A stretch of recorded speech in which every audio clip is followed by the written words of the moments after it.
I would define this new Spider-Man show as a fresh start, but I gotta confess at the same time that this show has some issues, and in this video we're gonna talk about them. Your friendly neighborhood Spider-Man begins with a different way, showing how Peter Parker gets his superpowers. Yes, he gets his superpowers because he's bitten by a radioactive spider, as always, but this time, instead of happening at a science expo or something, he goes to school as usual, and on his first day, a strange portal appears, and out of it come, presumably, a multiversal Venom and a multiversal Doctor Strange, fighting each other. Through these two first episodes, we can see the concept of superhero isn't new in this universe. We see a mini Iron Man decoration in May's car, and in the second episode, Peter looks up to a Captain American picture while walking through a hall. Despite this context, Peter doesn't recognize to Doctor Strange or this multiversal Venom. Even Doctor Strange says that they shouldn't be there. It's almost like he's implying that the universe isn't supposed to have a Spider-Man or at least a new superhero, so this is a bit different compared to the old Spider-Man origins. We can call this an anomaly, because the spider, which isn't from this universe, bites Peter and also escapes. Does this mean there will be more than one Spider-Man in the same universe in the future? We don't really know, and maybe I'm tripping, alright? But I like to stay creative because it would be definitely really interesting to see more than one Spider-Man in the same universe. And also we have to keep in mind that this show is based on the same concept as a What If episode, but longer, which means they can do whatever they want, right? So we can expect some interesting and different things in the future episodes. I don't want to get my expectations really high because yes, this TV show has a problem. It's interesting to know that Uncle Ben's death happens before Peter Parker gets his superpowers, compared to other Spider-Man versions where Peter gets his superpowers first and then Uncle Ben's death occurs. So in this Spider-Man version, we don't really know what happened with Uncle Ben or the way how he passed away.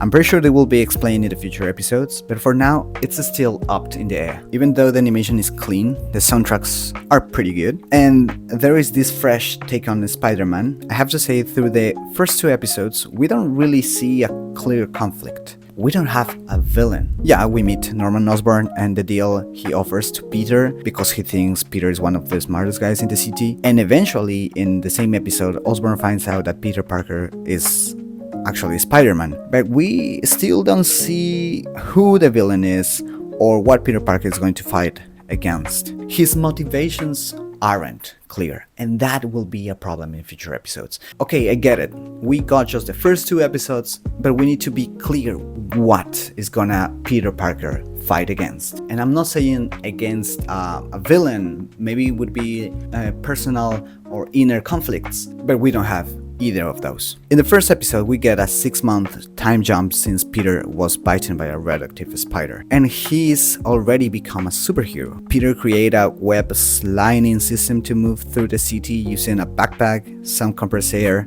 and hoses connected to it. Yeah, he's still getting used to it because we see him struggling when he's fighting against this fireman, I don't know. But we haven't seen what, in my opinion, is the most interesting part of Spider-Man as a superhero, and that is learning how to be a superhero. If his canon event, like Uncle Ben's death, happened before he got his powers, then he doesn't have any real sense of guilty or a feeling of duty to be a good person or a good superhero.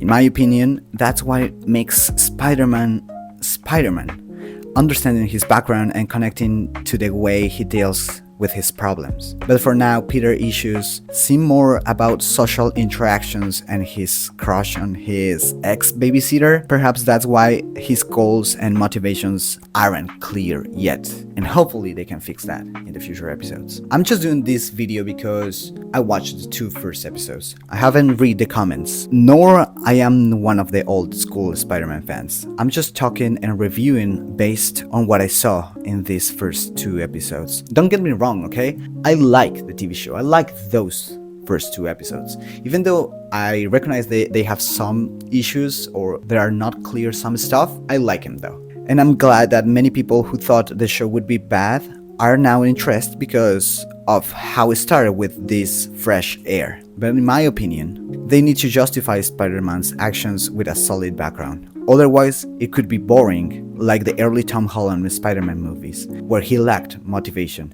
and it felt repetitive without a clear goal. I really hope these issues get addressed in the coming episodes of Your Friendly Neighborhood Spider-Man, and we get to see who the villain is and what Peter's canon event will be to help him to find the motivations he currently lacks. Also, I wanna see what Norman Osborn has to offer to Peter Parker, finding out he's a Spider-Man. It looks like he's gonna offer something like Avengers thing, if it's not that, Avengers group. And I hope something interesting happened then, more than that. But let's see. How I said, this review is just based on the first 2 episodes. Maybe if I see like an interesting character development, I can talk about that specific character. But for now, I'm just gonna wait until the TV show ends and I will make a video review about the first season. But remember guys, the most important thing is what you think. Did you like the first 2 episodes? I know there is a lot of you guys who read the comics and you're expecting some specific things, but let's keep in mind this is a what if episode, so I want to say enjoy through the process. Okay, how I said, I will definitely do a review after the first season ends, and if you like that idea, just remember to subscribe to the channel and click the like button. Let me know your thoughts about these first 2 episodes, and I see you and I will catch you up in the next video. See you. Besos.